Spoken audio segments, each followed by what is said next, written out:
Student, आज हम लोग देखेंगे क्लास 12 केमिस्ट्री में प्रैक्टिकल पार्ट, जो कि ऑक्जेलिक एसिड का KMnO4 के साथ टाइट्रेशन कैसे किया जाता है, उसको प्रैक्टिकल फाइल में कैसे लिखें हम लोग, इसके बारे में डिस्कस किया जाएगा।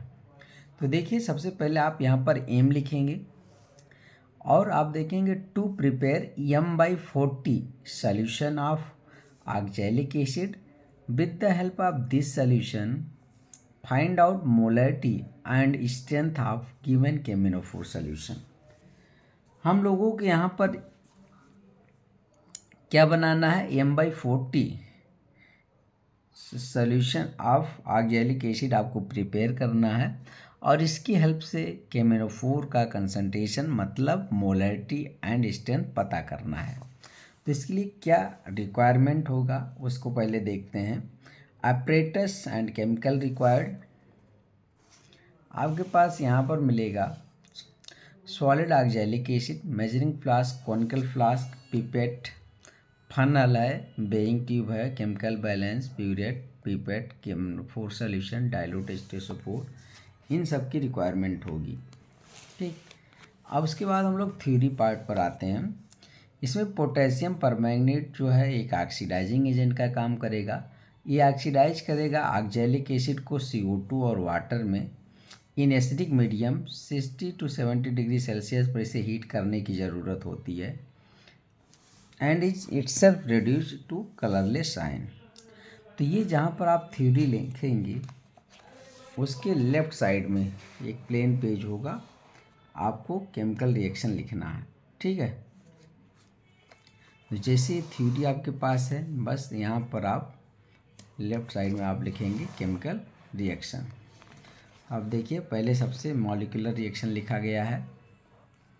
मॉलिक्यूलर रिएक्शन में 2 KMnO4 5 COOH single bond COOH oxalic acid है, 3 H2SO4 arrow K2SO4 2 MnSO4 10 CO2 plus 8 water molecule. ठीक है, आयनिक इक्वेशन इसका हम लोग देख लेते हैं। आयनिक इक्वेशन कैसे नोट किया गया, MnO4 minus 8H plus 5 electron Mn2 plus 4 water, C2O4 2 minus 2 CO2 plus 2 electron. अब इलेक्ट्रॉन को बैलेंस करने के लिए इसमें पूरे में 5 से मल्टीप्लाई किया गया, इसमें पूरे में 2 से मल्टीप्लाई किया गया। उसके बाद आपके पास जो टर्म कैंसिल होगा, इलेक्ट्रॉन कैंसिल हो जाएगा, उसके बाद इसको आप नोट कर लेंगे। तो आपके पास क्या आ जाएगा, 2 MnO4 minus plus 16H plus 5 C2O4 2 minus plus 2 Mn2 plus 10 CO2 plus 8 water molecule. अब प्रोसेस में आपके पास इंडिकेटर क्या होता है, KMnO4 act as self indicator, यह स्वयं इंडिकेटर का काम करता है। एंड एंड पॉइंट आपके पास होने वाला कलरलेस टू लाइट पिंक। ठीक है, जो ऑक्जेलिक एसिड कलरलेस होगा ना, वो लाइट पिंक में चेंज हो जाएगा जिस पॉइंट पर, उसे आप एंड पॉइंट बोलेंगे। चलिए देखते हैं M/40 सोल्यूशन कैसे आप प्रिपेयर करेंगे। ठीक है, M/40 solution of oxalic acid कैसे बनाया जाए। तो चलिए, molar mass of oxalic acid का ये फार्मूला है क्रिस्टलाइन फॉर्म में COOH single bond COOH into 2H2O। इसका मोलर मास आप निकालेंगे तो 126 आएगा। हम 250 ml में सोल्यूशन बनाना चाहते हैं, इसलिए B 250 ml लेंगे। मोलरिटी M/20 है तो इसको M/40 है तो इसको आप M/40 कर लीजिए। ठीक है, ये आप कर लेंगे यहाँ पर। अब इसके बाद आप देखेंगे तो यहाँ पर मोलरिटी इक्वल टू क्या होता है, small W into 1000/m into BmL। ठीक है, अब आपके पास यहाँ पर आ जाएगा कि कितने ग्राम आप ऑक्जेलिक एसिड वेट करो। ठीक है, तो यहाँ पर आप देखेंगे ये मोलरिटी, ठीक है, into small m into BmL/1000। ठीक, तो आप मोलरिटी क्या 1/40 का बनाना है, तो 1/40 हम यहाँ पर बोल रहे हैं, इंटू 126 मोलर मास इसका है 126 और 250 ml में बनाना है। ठीक है, और इंटू 1000, तो ये सॉल्व करने पर आपको मिलेगा 0.7875 ग्राम। इतना ऑक्जेलिक एसिड आपको वेट करना पड़ेगा।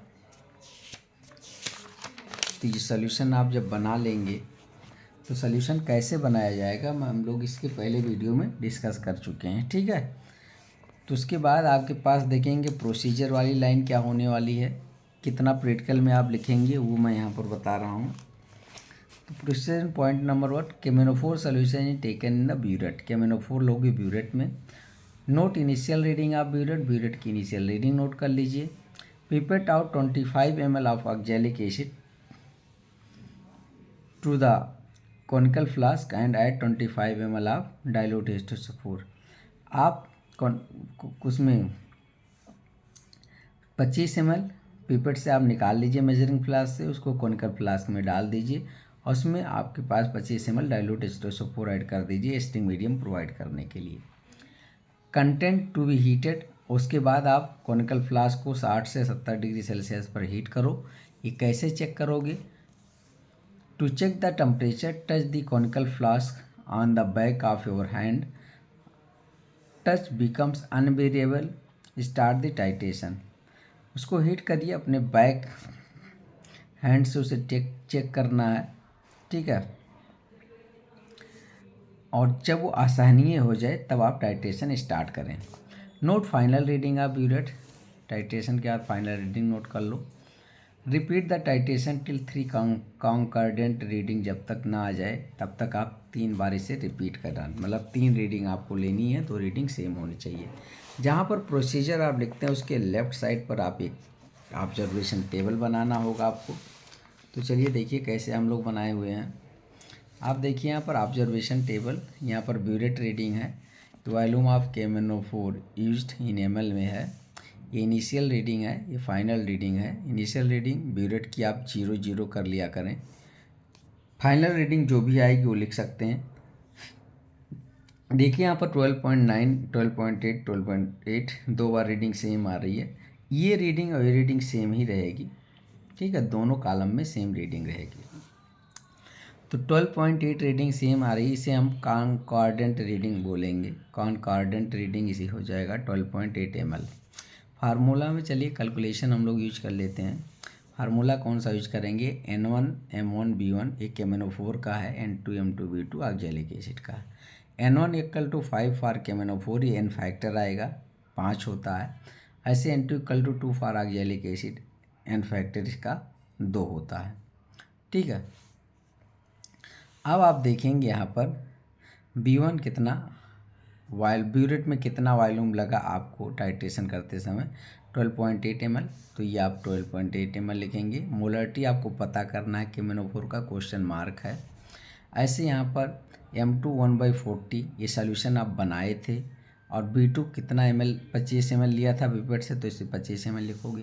तो M1 केमेनोफोर आप formula N2 M2 into B2 अपन N1 इंटू B1 आ जाएगा, ठीक है।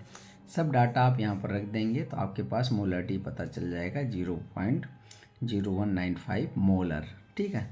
तो मोलरिटी आप केमेनोफोर हम लोगों ने फाइंड आउट कर लिया है 0.0195 मोलर। स्ट्रेंथ पता करने के लिए क्या करते हैं, स्ट्रेंथ आप केमेनोफोर सोल्यूशन जाने के लिए जो मोलरिटी है उसे मॉलिक्यूलर वेट से मल्टीप्लाई कर देंगे। तो देखिए मोलरिटी यहाँ निकल कर के आई, इसको मॉलिक्यूलर वेट जो केमेनोफोर का होता है 158, यहाँ से आपको स्ट्रेंथ मिल जाएगा 3.081 ग्राम पर लीटर। अब ये जो आप स्ट्रेंथ हुआ और मोलरिटी है इसको रिजल्ट में आप लिखेंगे। देखिए अब यहाँ पर रिजल्ट में आएंगे हम लोग, प्रोसीजर के बाद जो रिजल्ट है ना यहाँ पर लिखते हैं। Molarity of K M N O four solution 0.0195 molar. Strength of K M N O four solution 3.081 gram per litre, ठीक है। तो ये था पूरा practical. Thank you for watching.